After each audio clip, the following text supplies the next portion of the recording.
If it's your first time here, which it probably is, my name is Karen and I like to read. Today, we're gonna talk about my October wrap up. I'm gonna walk you through the books that I read in October. In the month of October. The month felt long and I don't really remember what I did. But what I can say, I read 8 books. Well, I think that's pretty good. The first one that we're gonna talk about is Flatshare. I don't have it with me right now because my sister has. We did a little buddy read, maybe a sister read. And because I'm a voracious reader, I just finished it before her. So she's reading it right now. That book was if a rom-com was a novel. The characters are really quirky and endearing. We have our girl Tiffy and Leon who need to save money and embark on a flat share. So they're in London, 1-bedroom apartment. She gets the nights, so she finishes her job at 6, she goes to the apartment, she sleeps, she's out the door by 9 a.m. Whereas Leon, who works as a nurse, he comes in from his evening shifts and sleeps during the day, and that's it. And they're never supposed to interact, but they start leaving each other little post-it notes, and before you know it, they're falling in love. It's pretty funny. I don't know, it was a fun, lighthearted read. Next, let's talk about outline. As you guys know, or if you don't, I did a video on this where I kind of reviewed it. This was my first Rachel Cusk, and I read a second one last month. Retrospectively, having done that video and having read one more Cusk, a more recent one, I liked this. Wow, that didn't sound very convincing. I liked this a lot. I think it has really great writing, and though it is plotless, there's a point to it. It's moving towards a thesis or a conceit. Like, I know what the author's doing with this, so it's more enjoyable because it takes really great language and is making all these interesting connections. It's a strong piece of writing. Going off of that, let's talk about the second Rachel Cusk that I read, Second Place. This is her most recent release. I picked this up because I was like, oh, it looks like this book has a plot, so maybe I will enjoy it more. Let's just say the moments that were actually grounded in plot, i.e., sorry, that's kind of obnoxious. The moment where one of the characters decides to read his own writing in front of everyone, like, that was a really great scene. There are scenes rather, that are really great, but our narrator is sexless, charmless, lacks charisma, is quite annoying and horrible. So she's utterly charmless, and she spends so much time just thinking about herself, which we all do, I guess, but there would be moments where she's like delving into a thought on art, or I just didn't like it when those moments would happen, and I felt like the writing wasn't as strong as it could have been. But the moments where Cusk is like describing, you know, the scenery maybe or something like that, then you really can appreciate the writing. So I wish there had been more of a plot, because basically the premise of this is that the narrator is a woman who invites artists to the second house on her property, the Second Place.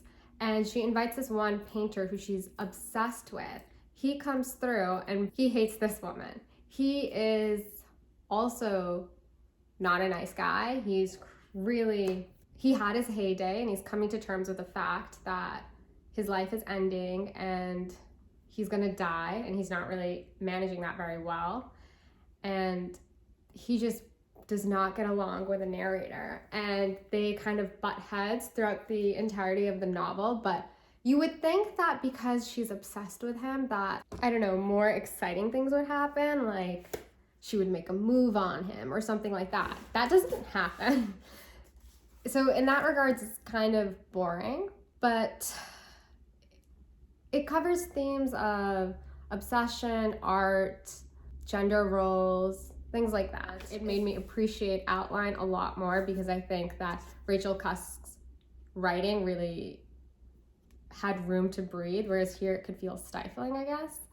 And she wrote this book inspired by the memoir of, let me pull it up for you, Mabel Dodge Lujan, her 1932 memoir of the time D.H. Lawrence came to stay with her in New Mexico. So I feel like I would enjoy the memoir a lot more because I envision that the memoir has things happening to it. The other thing about this book is that the narrator spends her time, she's narrating the story to some guy named Jeffers, who we don't know anything about other than his name Jeffers, and he supposedly knows a lot about her life. And I found that really annoying and grating, and we didn't need that. So there you go. It is very quick to read though, so I'll give you that. I also read Happy Hour by Marlowe Granados.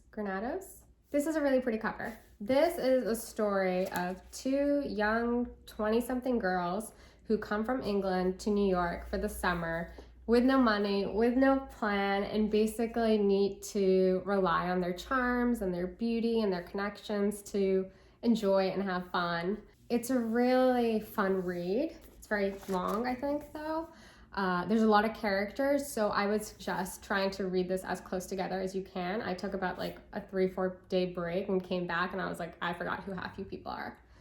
But there's some really fun writing, and there's moments where the narrator, Isa, she'll make these really cutting observations that are like half tongue-in-cheek, a little mean about New York and the people there, and I think there's a hint of truth to it, and it will make you laugh.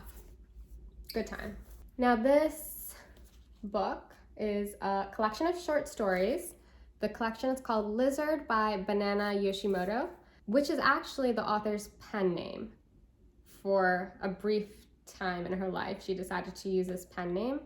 And so these stories are like a good palate cleanser. I don't know as of right now, because I only recently finished it, which ones will really like click and stick up here, but they're fairly enjoyable. The themes are kind of touching upon life and death, night, faith, spirituality, death, did I say that already? And love. There's an acknowledgement at the end where the author says that during this time that she was writing this, that took about 2 years, she was really focused on hope and what are the little moments that give people hope. And so once you learn that, because I kind of read half of them, then read the acknowledgement, and then read the rest, having known that, discovering that halfway through the book does kind of like, did change how I read them, but I think the stories do answer that question, and the characters are all odd little people. There's one girl, a woman rather, who as a child had seen her mother get brutally stabbed by a robber. Another woman decides to go on all of these sex escapades during her early 20s, and then settles down and discovers that her mother had, I actually won't reveal it to you because you should read it. It was pretty good. I really actually enjoyed these stories. I'm glad I stumbled upon them. I think I just found it on Amazon and picked it up, but it was really good. I liked it. And it's also very quick to read. So my next 3 books, wow, I'm really zooming through this. Holy. Okay, the next 3 books are fantasy books. We got ourselves The Well of Ascension, which I did make a video for, and it will go up. The summary of that video is essentially, when I finished reading Mistborn, the first one in the trilogy, I was like, oh, I don't need to read anymore. Like, it's fine. The series, like, it's fine. It's whatever. Then I read this one. So good. It's really good. It is worth reading Mistborn to get to this one, because this just really... wow, it is heavy. It really hit me on a soul level, a heart level. I really like the characters. I like their little arcs and where they're going. This book was very political, but it was fun. Now I have to read the 3rd one, and I'm slacking. I took a couple days off, so yeah. Then I read this book, Serpent and Dove. I picked up this book, Serpent and Dove, because one day I really needed an escape and I was really annoyed with work. So I went to the bookstore and I picked this up, and I finished this in like 6 hours. It is the story of, I forget her name. Gosh. Reed is the guy's name. The girl's name is Lou. and she's a witch, he's a witch hunter, and they get into an arranged marriage. It's a really interesting premise. How the arranged marriage comes to be is a bit dubious, like it wasn't very believable, but the escapades these two get themselves into is really funny, and all of the characters are very like interwoven together as the plot moves along. You discover and you're like, wow, okay. Yeah, so it was like fun to read. It's really an escape, and I think the author is really inspired by Sarah J. Maas's writing, and you can tell. But it was a fun read if you want to like just forget your world, your life for a little bit, and just enjoy a silly little book.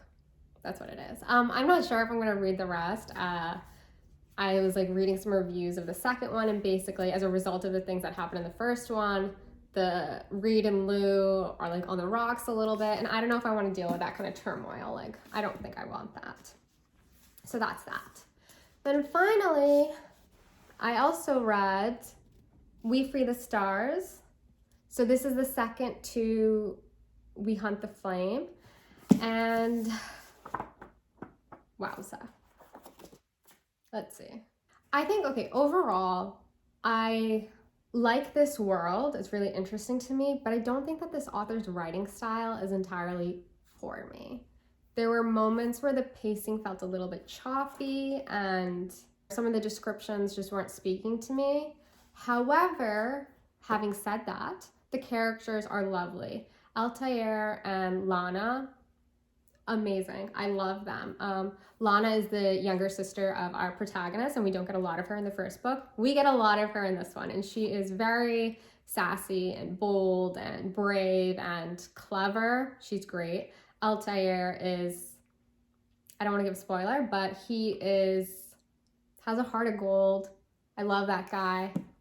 I'm so happy for what happens to him, but whatever.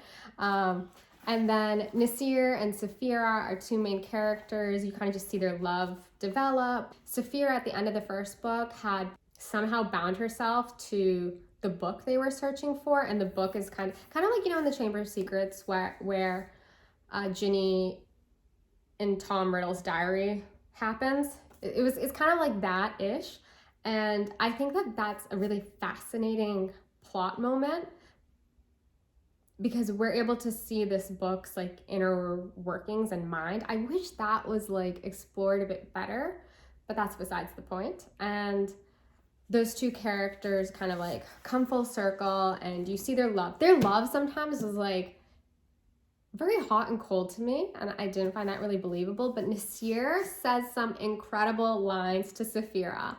Wow, like game over, shocked. They were crazy. It was wild. It was good. So it was a good read. Ish. Like, I don't know. It was good. It was just, oh, got a call. Sorry, phone call. I don't really know where we ended our conversation. I know we were talking about We Free the Stars. Summary, great characters, interesting world, not my favorite writing style, but still fun to read. So that's that. Those are my October wrap-ups. I'm very happy I got through as many books as I did.